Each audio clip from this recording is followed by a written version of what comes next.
Alright, that game right there could not have ended any later. Seriously, from the 7:30 p.m. start, that was already pretty unusual, but then you also had the stoppages in play. I mean, these refs took their sweet time to review that goaltender interference first of all, and then whatever happened there inside the last 5 seconds of the game also took around 10 minutes. And I'm only complaining because I have an 8 a.m. class tomorrow, but regardless, thank God the Canucks won. I don't care that it was against a team that was on a back-to-back. As long as it's a win, it's okay. This team is far from perfect, they need to bear down on their chances better, but you know what, I'll take the result, 3-2 victory. I wish they could have gotten a couple more goals to extend the lead in the third period. Definitely would have been nice, however, it's the Canucks we're dealing with here, and they love to make it interesting all up until the final whistle of play. And anyways, just like that, the Canucks have played their final game all up until the trade deadline. I really don't know what's going to happen with a couple of our players. You have Suter, Forbert, Soucy, and then most importantly, Brock Boeser, who are all question marks. Going to be interesting to see what they do on Friday, but I guess we'll have to wait and see. Give me your predictions in the comments for what you think is going to happen on that day. But with that being said, let's jump into this game, starting off with the first period of play. Out the gates, and the Canucks came in with a purpose. Connor Garland early hits the crossbar, and then after that, Brock Boeser gets robbed by John Gibson. He makes a beautiful stop there to keep it out. It's safe to say that the Canucks were taking advantage of a tired Ducks team. They were all over them. Despite that though, on the Ducks' third shot of the period, it's a light one, but it's beautifully deflected there, and it fools Lankinen to give the Ducks a 1-0 lead. Bit of a backbreaker for the Canucks as we head to the first intermission.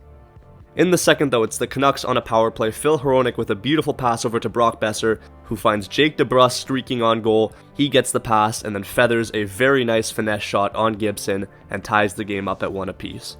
After that, Blueger gets a stretch feed here, Lekkerimaki in, but he elects to shoot the puck, and Blueger goes off of a Duck defender, and it fools Gibson to give the Canucks the lead.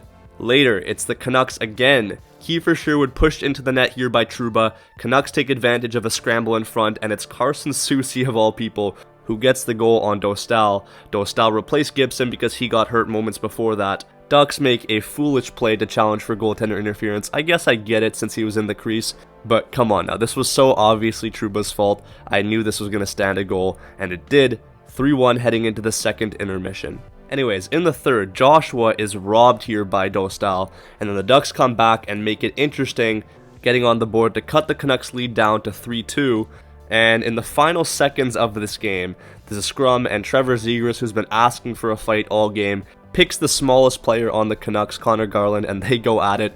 It was a very weird fight between two guys that obviously don't go at it, but it was still funny to watch nonetheless. And that was basically it. The Canucks won the game 3-2. They hold off the Ducks, who are also fighting for a playoff spot. Pettersson, despite not getting on the score sheet, played a really good game. He was creating chances, moving the puck, his advanced stats, his face-offs were really good. If only Teddy Blueger could have hit the empty net, he would have had himself a nice assist there. But regardless, it's a good step for PD after taking accountability in the press conference the other day. We'll see if he can build off of a strong game.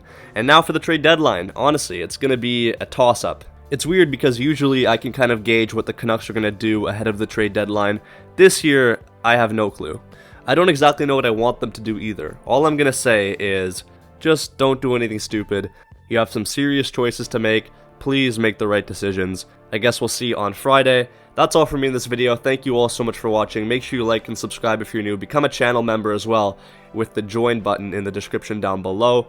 But I'll see you all. Peace out and take care.